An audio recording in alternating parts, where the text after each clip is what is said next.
রাজবাড়ীতে প্রচণ্ড গরমে মারা যাচ্ছে খামারের মুরগি। খামারিদের দাবি, এতে জেলায় ডিম ও মাংসের উৎপাদন কমেছে 20 থেকে 40%। এছাড়া মুরগি সুস্থ রাখতে বাড়তি যত্ন নিতে হচ্ছে খামারিদের।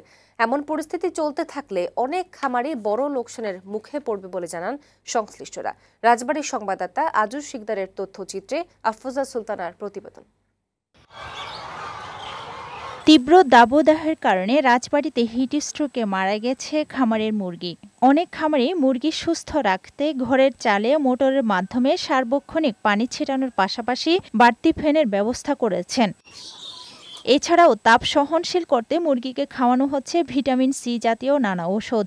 এতে খরচ বেড়ে দ্বিগুণ হয়েছে। খামারিরা বলছেন, তাপ প্রবাহে খামারে মুরগির মৃত্যুর কারণে মাংস ও ডিমের উৎপাদন কমে গেছে। তার উপর মুরগির যত্নে বাড়তি খরচের কারণে বড় অঙ্কের লোকসানে পড়ছেন তারা। গরমে অনেক হাঁপাচ্ছে।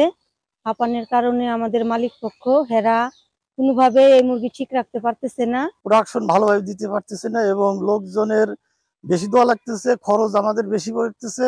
ওষুধ পানি খাওয়াতেছি, কোনো মতনই থামার পারতেছি না। স্থানীয় প্রাণী সম্পদ কর্মকর্তা জানালেন, গরমে মুরগি সুস্থ রাখা বড় চ্যালেঞ্জ। এজন্য খামারিদের নানা পরামর্শ দেয়া হচ্ছে।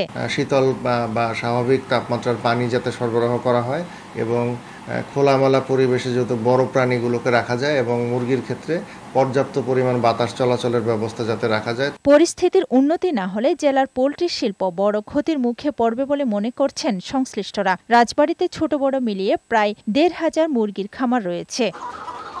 ডেস্ক রিপোর্ট, বৈশাখী সংবাদ।